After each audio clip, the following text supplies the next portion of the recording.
मैं Puranmal Saini, lecturer Hindi, GPS की online class में सभी छात्र छात्राओं का हार्दिक अभिनंदन करता हूं, स्वागत करता हूं।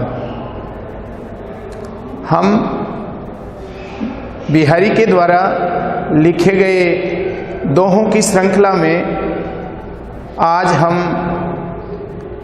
उनके भक्ति, नीति और श्रृंगार से जुड़े दोहों के बारे में हम अध्ययन करने जा रहे हैं। ओके,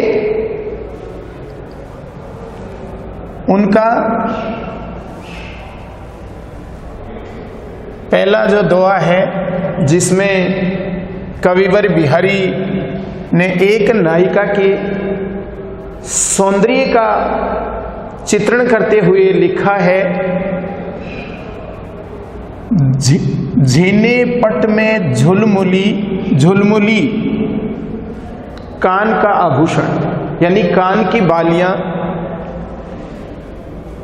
झलकती ओक ओप अपार। कवि बिहारी लिख रहे हैं,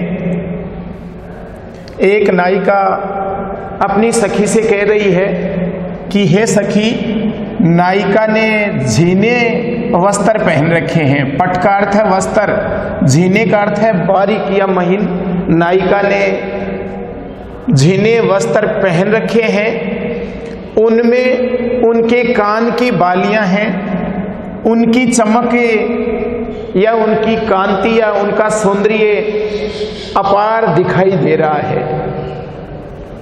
एक सखी है, वह अपनी दूसरी सखी से कह रही है कि हे सखी, नायिका ने झीने वस्त्र पहन रखे हैं और उन वस्त्रों में उनके कानों की बालियों की शोभा अनुपम दिखाई दे रही है, बहुत ही सौंदर्य से परिपूर्ण दिखाई दे रही है। उनकी जो कान की लटकन है वो ऐसे खूबसूरत झूलती और चमकती हुई दिखाई दे रही है।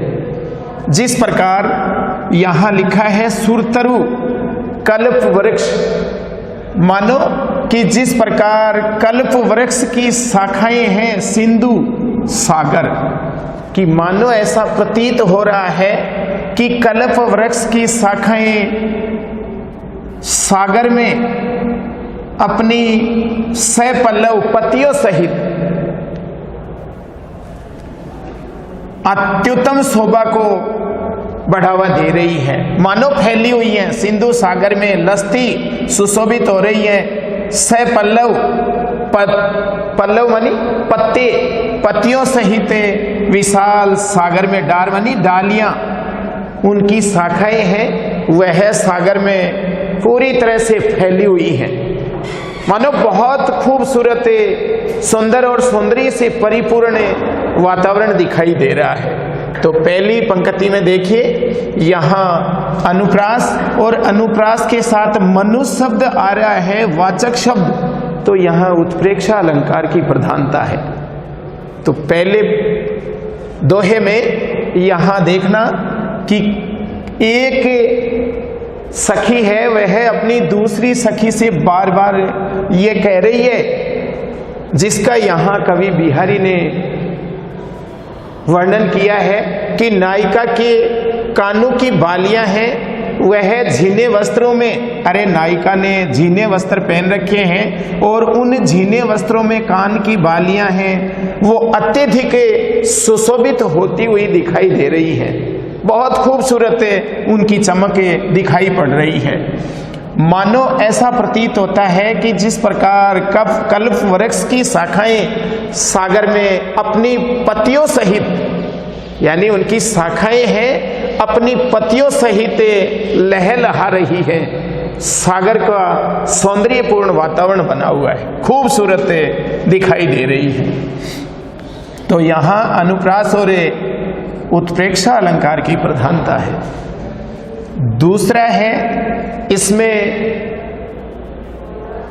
कवि बिहारी लिख रहे हैं कि नायक और नायिका दोनों आपस में संकेतों ही संकेतों में, नेत्रों के संकेतों से आपस में इशारा करते हुए बातें कर रहे हैं।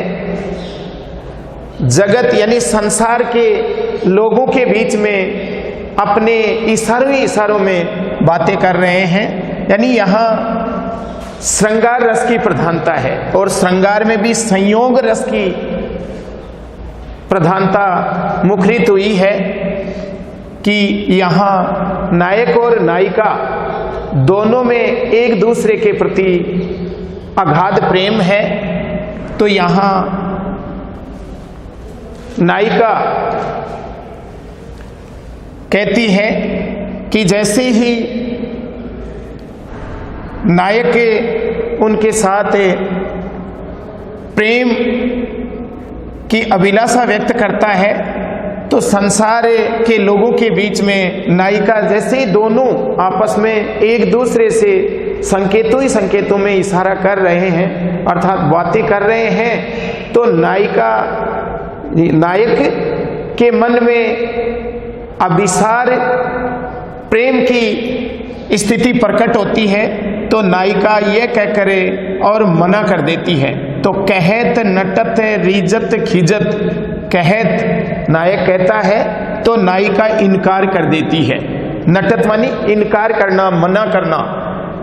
और वह जब नायक इस बात पर अड़ जाता है और वह पुनः संकेतों के माध्यम से बातचीत करता है तो नायिका मना करने के साथ ही और फिर भी नायक यानी नायिका के द्वारा जब नायक को मना किए जाने पर भी और नायक उनकी नायिका की अदाओं पर या उनके मना करने के तरीके पर वह रीझ जाता है, प्रसन्न होता है।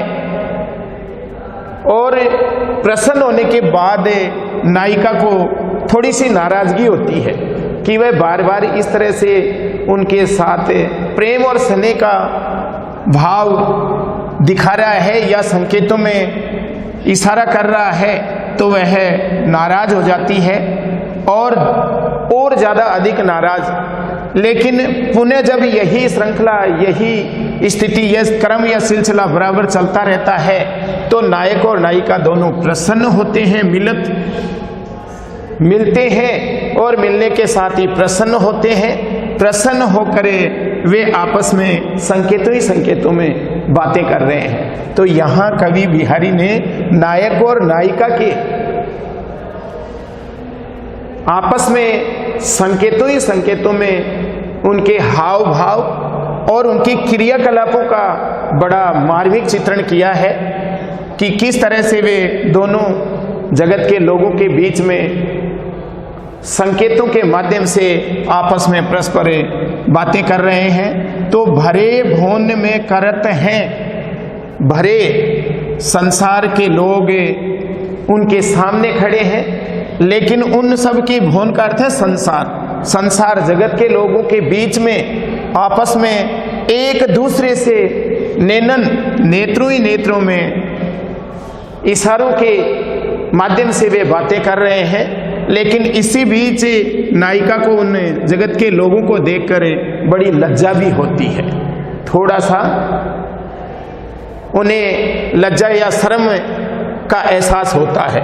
तो यहाँ देखिए, एक और तो यहाँ काव्य में अनुप्रास है, दूसरी ओर विरोधाभास अलंकार भी है।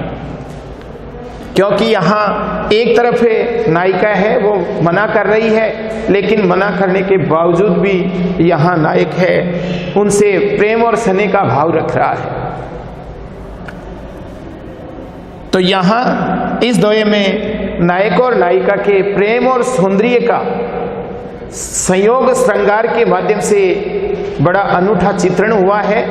लेकिन यहाँ नायक के द्वारा अभिसार प्रेम की प्रस्तुति दिखाई पड़ती है, जो नायिका को असहनीय प्रतीत हो रही है। नीचे वाला देखिए, कागज पर लिखत न बनत, कहत संदेश लजात, कहिए सब तेरो हियो, मेरे हिये की बात। इस दोहे में यहाँ नायिका के वियोग पूर्ण स्थिति का कवि ने मार्मिक चित्रण किया है कि नायिका अपने प्रियतम को प्रेम पत्र लिख रही है। उसका प्रियतम पार प्रदेश में है और वह संदेश उन्हें लिखना चाह रही है। तो कागज पर लिखत न बनत, यहाँ कवि बिहारी लिख रहे हैं कि नायिका है अपने प्रियतम को जो ही कागज पर संदेश लिखती है तो उसके हाथ कांप रहे हैं, यानी लिखे नहीं जा रहे हैं। जो संदेश है, समाचार हैं, वो लिखे नहीं जा रहे हैं। कहत संदेश लजात, और यदि उन संदेशों को दूत के माध्यम से लिखवाना चाहती है, अरे संदेश वाहक के माध्यम से लिखवाना चाह रही है, तो भी उन्हें लज्जा या शर्म महसूस हो रही है कि वह अपनी बातें नायक के समक्ष किस प्रकार से प्रकट करें, क्योंकि नायक और नायिका के बीच में कुछ ऐसी बातें होती हैं जो दोनों तक ही सीमित होती हैं, गोपनीय होती हैं। तो नायिका को दूत के समक्ष से संदेश प्रस्तुत करने में भी लज्जा का भाव प्रकट हो रहा है, लज्जा महसूस हो रही है। तो इस तरह से नायिका का कहना है कि कहिए सब तेरो हियो। नायिका का भाव है कि उनके तमाम हृदय की मार्मिक व्यथा है, नायक अपने आप उनके हृदय से ही प्रकट हो जाती है। यहाँ कहा गया है कि सब तेरो हियो। नायिका ये कह रही है नायक की ओर संकेत करते हुए कि उनका हृदय है वह नायिका के हृदय की संपूर्ण बातें हैं स्वतः ही पहचान कर लेगा, या उनके हृदय में जो बातें हैं, दुखपूर्ण स्थिति है, वो तमाम स्थिति दूत के माध्यम से न होकर के और निश्चित ही उनके आपस में हृदय की प्रेम अनुभूति से ही उजागर हो जाती हैं या उनको पता लग जाता है।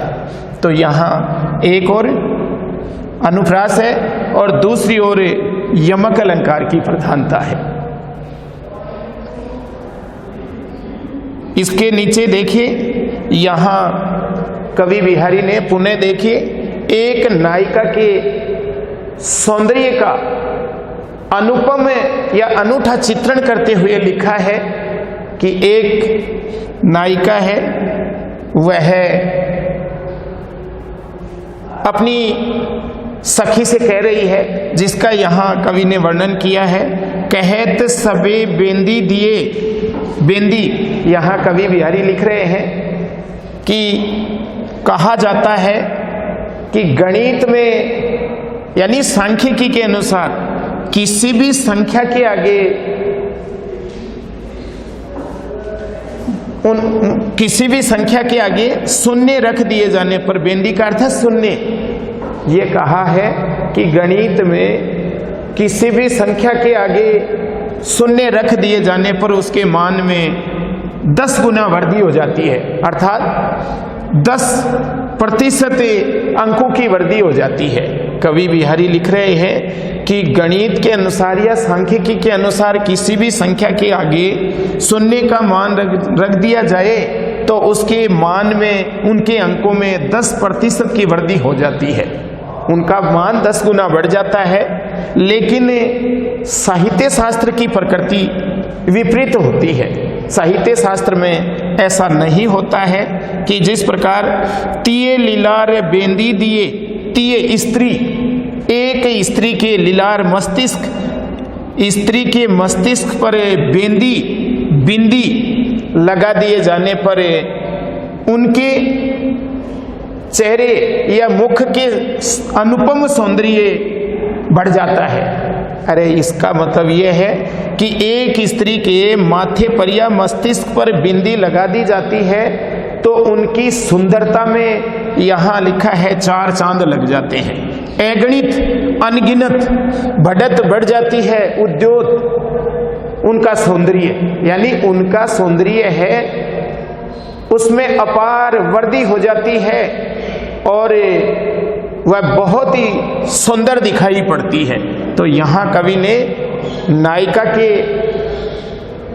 अप्रतिम सौंदर्य का वर्णन किया है कि किस तरह से। देखिए यहाँ लिखा है कि गणित में किसी संख्या के सामने शून्य का मान रख दिए जाने पर उसके अंकों में 10% की वृद्धि हो जाती है, अर्थात उनका मान 10 गुना बढ़ जाता है। लेकिन साहित्य में ऐसा नहीं बताया है। साहित्य शास्त्र में बिल्कुल विपरीत स्थिति होती है। ऐसा नहीं, बल्कि एक स्त्री के मस्तिष्क पर बिंदी रख दिए जाने पर या लगा दिए जाने पर उनके मान में, उनके सम्मान में, उनके सौंदर्य में अनगिनत वृद्धि हो जाती है। अर्थात उनका सौंदर्य है, चेहरे की सुंदरता है, वो अपार बढ़ जाती है। उसकी चमक और उसकी सुंदरता अनगिनत होती है। तो यहाँ काव्य पंक्ति में अनुप्रास और यमक अलंकार की प्रधानता है। देखिए यहाँ बेंदी ऊपर वाली का है शून्य और बेंदी यहाँ है बिंदिया, माथे की बिंदी। तो यहाँ बेंदी और बेंदी एक ही शब्द 2 या 2 से अधिक बार आए और प्रत्येक बार उसका अर्थ अलग अलग निकले, वहां यमक अलंकार होता है। इसके नीचे यहां देखिए बिहारी ने नायिका की सुंदर छवि का चित्रण करते हुए लिखा है कि नायिका का शरीर और उस पर पहने हुए आभूषण दोनों की स्थिति एक समान दिखाई दे रही है, उसका यहाँ कवि ने वर्णन किया है। तो यहाँ कवि को ये भ्रम हो रहा है कि नायिका का सुंदर शरीर कौन सा है और उस पर पहने हुए आभूषण हैं वो कौन से हैं। यानी इस अंतर का निर्धारण कर पाना बड़ा दुष्कर और कठिन हो रहा है। तो कवि ने अपनी बड़ी लोक चतुराई से अंतर का निर्धारण करते हुए लिखा है कि दीठिन परत समान द्युति, दीठी दृष्टि तद्भव शब्द है, तो यहाँ तत्सम होगा दृष्टि, कि जब तक दृष्टि नहीं पड़ती है, यह लिखा है कनक कनक से गात, यानी नायिका ने बहुत ही खूबसूरत आभूषण पहन रखे हैं अपने शरीर पर, तो जब तक दृष्टि नहीं पड़ती है तब तक उनके शरीर की सुंदरता और आभूषणों की चमक एक समान दिखाई देती है। गात का अर्थ है शरीर, कनक कनक स्वर्ण की समान। एक तरफ यहाँ लिखा है कि उनका शरीर उतना ही सुंदर है जितने आभूषण हैं। तो यहाँ देखिए समान शब्द आ रहा है, तो अंतर या तुलना की दृष्टि से यहाँ उपमा अलंकार की प्रधानता भी है। और साथ में अनुप्रास है, तो जब तक दृष्टि नहीं पड़ती है तब तक नायिका का शरीर और उस पर पहने हुए आभूषण दोनों एक समान दिखाई दे रहे हैं, दोनों की एक समान स्थिति दिखाई पड़ती है। लेकिन कवि ने इस अंतर का निर्धारण करते हुए लिखा है कि भूषण कर करकस लगे, करकस कठोर, कर मानी हाथ, भूषण मानी आभूषण। यानी आभूषणों के लिए कवि का कहना है कि जब तक उन्हें हाथ से स्पर्श नहीं किया जाए तब तक अंतर का निर्धारण कर पाना बहुत ही कठिन और कठोर होता है, क्योंकि हाथ के स्पर्श से आभूषण कठोर प्रतीत होते हैं। कर्कश का अर्थ यहाँ क्या है? कठोर की आभूषण हैं वो कठोर प्रतीत होते हैं। जबकि दूसरी ओर परस, परस का अर्थ है छूना, पिछाने पहचान जात मानी जाती। यानी तब नायिका के शरीर की या आभूषणों की स्थिति को ठीक ढंग से भली भांति पहचाना जा सकता है। तो यहाँ देखिए कवि ने नायिका के सौंदर्यपूर्ण स्थिति का वर्णन करते हुए लिखा है कि यहाँ नायिका ने अपने शरीर पर आभूषण पहन रखे हैं, सुंदर आभूषण पहन रखे हैं, जिनसे शरीर की और आभूषणों की चमक एक समान दिखाई दे रही है। अंतर का निर्धारण का पता नहीं चल रहा है, लेकिन बिहारी ने बड़ी लौकिक चतुराई से इस अंतर का निर्धारण करते हुए लिखा है कि जैसे ही आभूषणों को स्पर्श किया जाता है हाथ के द्वारा तो आभूषण कठोर प्रतीत होता है, तो नायिका के शरीर की पहचान स्वतः हो जाती है कि आभूषण कौन से हैं और उनका शरीर कौन सा है। तो यहाँ एक और अनुप्रास है, दूसरी ओर उपमा अलंकार है, तीसरी ओर अतिशयोक्ति अलंकार भी है। क्योंकि यहाँ नायिका के सौंदर्य का बहुत ही अनुपम चित्रण हुआ है, तो ऊपर के दोहों में भी अतिशयोक्ति अलंकार की प्रधानता है। अंतिम है उसका कि अंग अंग नग जगमगती दीप शिखासी देह दिया भड़ाए हूँ रहे बड़ो उजियारो गे है। यहाँ कवि बिहारी ने नायिका के अनुपम और अप्रतिम सौंदर्य का चित्रण करते हुए लिखा है कि नायिका ने अंग अंग में नगीने जड़ित आभूषण पहन रखे हैं। इस कारण से उनके देह का अर्थ शरीर, उनका शरीर दीपक की शिखा, दीपक की लो के समान दिखाई पड़ रहा है। अरे शरीर की सुंदरता इतनी कि दीपक की शिखा के समान दिखाई पड़ रही है। नायिका ने अंग अंग में नगीने जड़ित आभूषण पहन रखे हैं और आभूषण पहनने से उनके शरीर की सुंदरता है या सौंदर्य है दीपक की शिखा के समान स्वर्णिम आभा जैसी झलक रही है। अर्थात उनके शरीर की शोभा अनुपम और अलौकिक दिखाई पड़ रही है। यहाँ कवि कह रहे हैं कि यदि यहाँ दिया दीपक को बुझा भी दिया जाए, अस्त कर दिया जाए, तो भी नायिका का सौंदर्य है या उसकी सुंदरता है घर में बराबर बनी रहती है। यानी वहाँ ये कहा है, गेह का अर्थ है घर।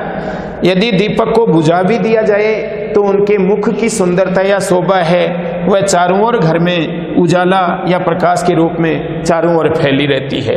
तो यहाँ अतिशयोक्ति अलंकार की प्रधानता है कि नायिका इतनी खूबसूरत है कि दीपक को एक तरफ अस्त भी कर दिया जाए। यहाँ दिया दीपक को बुझा भी दिया जाए, बढ़ाए, अस्त करना या बुझाना, बढ़ा देना कि बंद कर दिया जाए तो घर में बराबर उजाला या प्रकाश बना रहता है।